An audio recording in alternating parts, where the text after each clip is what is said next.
हमारे साथ हमारे सहयोगी निशांत चतुर्वेदी भी जुड़ गए। निशांत, ये तो तय था, आप और हम लगातार डिस्कस करते थे कि देखिए बड़ा जवाब मिलेगा, करारा जवाब मिलेगा, लेकिन अब ये भी तय करना होगा कि अब जब रिटेलिएशन आएगा पाकिस्तान की तरफ से तो उसको लेकर भारतीय सेनाएं कैसे तैयार हैं और उसको लेकर कैसे अलर्ट इस समय सारी सेनाएं हैं इस समय। निशांत सुमित, हमारे जितने भी दर्शक हैं, मैं आपको बता दूं इस वक्त सबसे पहले जो अटैक हुआ है उसके बाद की जो सबसे बड़ी खबर हमारे सामने आ रही है, अल जजीरा का कहना है कि एक मिसाइल जो था वो ओल्ड एयरपोर्ट मुजफ्फराबाद में गिरा है। Number one. रॉयटर्स का यह कहना है कि बहुत जबरदस्त शेलिंग हो रही है इस वक्त, बहुत जबरदस्त, और ये भी कहा जा रहा है कि बिम्बर का जो इलाका है वहां पर बहुत जबरदस्त शेलिंग हो रही है, लाउड एक्सप्लोजन। और मैं आपको एक बहुत बड़ी खबर देने वाला हूं इस वक्त। हमारे जितने भी दर्शक हैं, please be on stand by, किसी भी वक्त आपको एक बड़ी खबर मिल सकती है। और खबर यह है कि जैसे ही अटैक हुआ उस दरमियान मेरे सोर्सेज ने मुझे बताया है, जो कि नॉन स्टॉप फ्लाइट ट्रैक कर रहे थे जी, बहुत सारे टर्की से एयरक्राफ्ट जो है वो पाकिस्तान में लैंड किए हैं। बहुत सारे एयरक्राफ्ट, आई रिपीट, टर्की से पाकिस्तान में लैंड किए हैं। लेकिन इस सब के बीच में मैं आपको एक और इंफॉर्मेशन देना चाहूंगा, और वो इंफॉर्मेशन ये है, पाकिस्तान इंटरनेशनल एयरलाइंस ने सारी जो फ्लाइट है उसको डाइवर्ट कर दी है कराची को। जानकारी हमारे पास ये है कि पाकिस्तान का जो एयर स्पेस है वो 48 घंटे के लिए बंद कर दिया गया है। ये इस वक्त की सबसे बड़ी खबर मैं आपको बता रहा हूं। अब सुमित, बैक टू यू, मुझे बताइए क्या क्या आप जानते हैं। देखिए बिल्कुल निशांत, आप जो बात कह रहे हैं उसका असर भी देखने को मिल रहा है, क्योंकि भारतीय सेना की तरफ से कहा गया है कि पाकिस्तान ने एक बार फिर से सीज फायर वॉयलेशन किया है और खासतौर पे भिम्बर गली के अंदर यानी पुंछ में आर्टिलरी से फायर किया गया, यानी पाकिस्तान अब बौखलाहट में लगातार। सुमित, एक जानकारी मुझे भी मिल रही है, अगर सोशल मीडिया को थोड़ा सा ट्रैक करें तो इंडिया में जो सोर्सेज हैं वो बता रहे हैं कि लाहौर एयरपोर्ट पर इमरजेंसी घोषित कर दी गई है और वहां की कुछ तस्वीरें भी सामने आई हैं। इस वक्त पाकिस्तान के एयरपोर्ट्स पर तफरा तफरी है, और जो ये हमले की खबर गई है उसके बाद जैसा कि निशांत भी बता रहे थे कि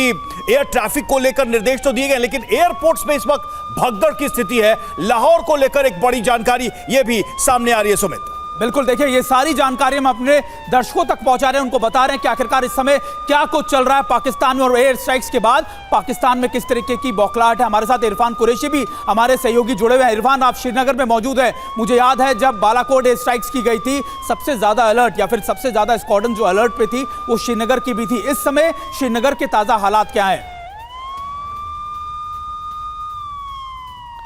देखिए, जैसे हम पहले भी बात कर रहे थे, जब ये स्ट्राइक लॉन्च किया गया उससे कुछ ठीक 15 मिनट पहले श्रीनगर में फाइटर जेट्स की आवाज़ जो है वो लगातार सुनने को मिली, और उसके बाद ये खबर लगातार इसकी पुष्टि हुई कि भारत ने आतंकी इंफ्रास्ट्रक्चर पर पीओके में स्ट्राइक किया है। तो अब स्थिति हालांकि काम है, कुछ इलाकों में लोग पैनिक भी हुए, लेकिन फ़िलहाल लोग घरों के अंदर ही है, क्योंकि अब ये कहीं ना कहीं अंदेशा था कि कुछ एक्शन भारत की तरफ से किया जाएगा। उसके चलते लोग जो है मेंटली प्रिपेयर भी थे। कहीं ना कहीं फ़िलहाल श्रीनगर में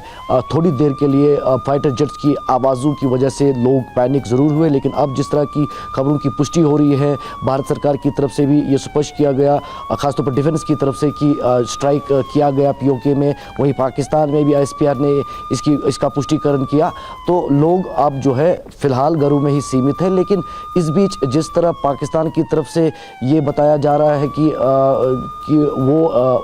काउंटर अटैक लॉन्च करेंगे, और उसके चलते राजौरी और पुंछ में जिस तरह अभी आप भी बता रहे थे कि